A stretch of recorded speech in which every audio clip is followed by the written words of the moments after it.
Hello and welcome back to my channel. My name is Kate and today I'm going to be doing a tag video. I was recently tagged by Michael Nip in the first time book tag, and it looks like it's a bunch of prompts about the first time that a book made you feel something, so should be a good time. If you want to check out Michael's version of it, which was super fun, I'll link it in the cards in the description so you can check that out. The original creator for this tag, I believe, is Getting Higgy with it, so I'll link them as well. And I'll go ahead and get started. The first prompt is Sorry Not Sorry, the first book that you could not stop gushing about. And for that, I'm going to pick the Dragon Riders of Pern series by Anne McCaffrey. This is a, starts out as a fantasy series. There are some science fiction elements that come in later. But basically the society is built around people riding these dragons that protect them from I think it's established as some kind of a creature. Anyway, there's a threat from the skies that falls down and will destroy land and people, so they pair with the dragons to be able to fight that. I don't know that it's aged super well. I know there are some booktubers recently who have tried it and it wasn't really to their taste because it does have some kind of dated relationships things and some of that, but I read this series as a teen, absolutely loved it. I loved it so much and would not stop talking about it that I actually ended up going online and finding like online RPGs and writing my own fan fiction. So it was one of those that I dived headfirst into and absolutely loved when I was younger. And I still have the a bind up of the first 3 books in the series because it's one of those that I still have such nostalgia and love for it. The second prompt is Thank You Next, the first book you wish you had DNF'd. This is my classic example of why I unapologetically DNF books, so this was an easy prompt for me, and that is The Devil in the White City by Erik Larson. This is when I first heard about it, I was working in a library. A bunch of my coworkers had read and absolutely loved the book. It was billed as a true crime story about this man, H.H. Holmes, who was an active serial killer during the Chicago World Fair, I think in the I don't remember what year, but I'll post a correction up here because I don't know, I don't remember. And I actually really like true crime. I find it interesting on a psychological level, but the frustration for me with Devil in the White City is that it's really more half true crime and half the history of the World Fair in Chicago and a history of Chicago itself and the architecture, the architects who were involved in the World Fair and in Chicago. And I don't care about those things. Like, I think it's great if you love those things and you enjoyed the book, that's fantastic. But as someone who wanted true crime and got half true crime, half architecture, it did not work at all for me. Because my coworkers loved it so much, I pushed through and read it to the end anyway. And then by the end, I still hated it. So it is my classic example of if I'm not enjoying something, I would rather DNF it and not rate it at all. I'll talk about my feelings about it, and that's fine. But if I force myself to read a book, my experience has always been that I will hate it by the end, and I will end up giving it 1 or 2 stars, even when it may not deserve that. So I don't do that anymore, and that is my example of why. 3, Working Wonders, the first book that helped you through something hard in your life. And for this one, I couldn't think of any specific examples. When I'm sad, I don't always pick a book. Sometimes it'll be TV or music or whatever. But I do have one book series that I tend to reread when I'm not in a good mental spot, and it never fails to turn my mood around, and that is the Discworld series by Terry Pratchett. I absolutely love those books. The humor is just fantastic, especially if you like kind of drier British humor. Um, I love the fantasy world. I absolutely adore the characters and what it has to say about humans and society in general. So that's one of those that really just always improves my mood no matter what crap I'm going through. So that's the one I'm going to pick for that one. Number 4, Don't Turn Out the Lights, the first book that gave you chills. And I'm going to cheat a little bit with this one. And I'm going to pick one from when I was a kid and one as an adult. The one from when I was a kid is Scary Stories to Tell in the Dark. I think it's Alvin Schwartz. I'll post a picture because the illustrations are super creepy. And the stories, they're kind of Goosebumps level, but a little bit scarier to me than Goosebumps ever was.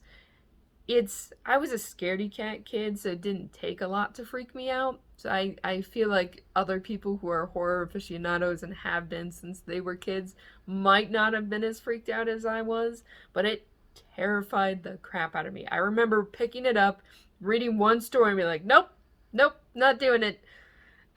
So that's definitely one that scared the crap out of me. Then as an adult, I remember listening to it. I picked the audiobook for the first time read of that, and I loved the book, but there's the narrator the person who narrates that audiobook is Steven Weber, and he does an amazing job with all of the voices. There's one moment in particular where one of the kids is facing this pretty nightmarish creature, and they have some sound effects for the creature, and it is horrifying. I was driving and listening to it in broad daylight, and it still sent chills down my spine. So that's definitely my pick for, as an adult, one that scared the crap out of me. Okay, so 5, Can I Get My Time Back, Please? The first book that made you angry. This one I know gets a lot of crap, especially by older fantasy readers. And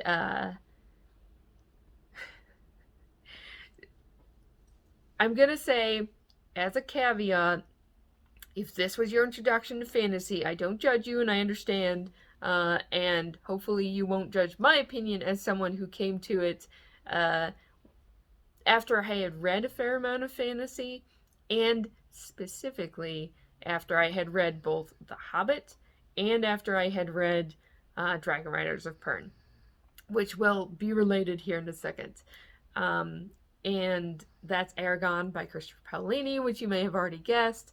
I picked this up because my little cousin, who is 10 years younger than me, I think when she started reading it, she was 10, so I would have been I would have been 20. She loved it, wanted me to read it, and I picked it up, and it was such a disappointment for me because I wanted to love it with her, but I didn't. I admire that Paolini wrote it at 16. I think that's great. He's very heavily influenced by Tolkien, and the one that really made me mad when I read it and was really the cause for me DNFing it, he is heavily influenced by Dragon Riders of Pern, and as someone who absolutely adored that series, the level at which the dragon riding in Aragon matches the dragon riding in Dragon Riders of Pern killed me. And that's why that's the first book that I can remember just being in a rage, DNFing, and never wanting to come back to. So again, I absolutely no shade for anybody who that was your introduction to fantasy and you loved it, or you just enjoyed it great. But again, for me, it was too heavily influenced by authors I really enjoyed. So I just couldn't. Number 6, Out of Your Comfort Zone. The first book that made you fall in love with a genre you'd never really explored before. So I'm going to pick The Martian by Andy Weir. I have never been a very science-oriented person. I just really struggle with getting that into my brain. So it tends to frustrate me when there's a lot of science, which you do obviously tend to find in the harder science fiction. So that's a genre. I had loved fantasy, but didn't really enjoy a lot of the sci-fi that I picked up. And The Martian was the first time that I read a hard sci-fi that I adored. I loved the humor, but I really loved that Weir was able to explain the science in a way that made sense to me, felt very relatable, and like I understood what was happening in the story, and I wanted to know what was happening in the story. So it really turned me around on science fiction. There's still hard sci-fi that's just not in my wheelhouse, but I'm more interested in reading science fiction in general since The Martian, and I'm more willing to try hard sci-fi that I otherwise would have avoided like the plague. So that's definitely one that really turned my opinion around on the sci-fi genre. Number 7, Mirror Image, the first book that made you feel known. This one, if you've ever seen a tag video from me, you've heard me talk about this series because it's one I easily could have picked it for the first prompt. I never shut up about it, and that is Song of the Lioness Quartet by Tamara Pierce.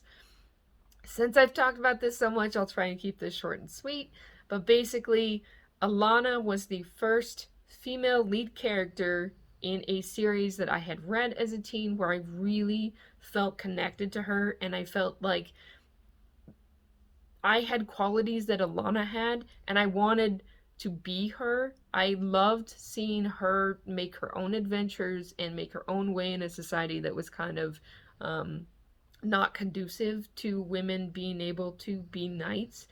And she led me to getting interested in sword fighting. She led me to want to read more fantasy with strong female leads.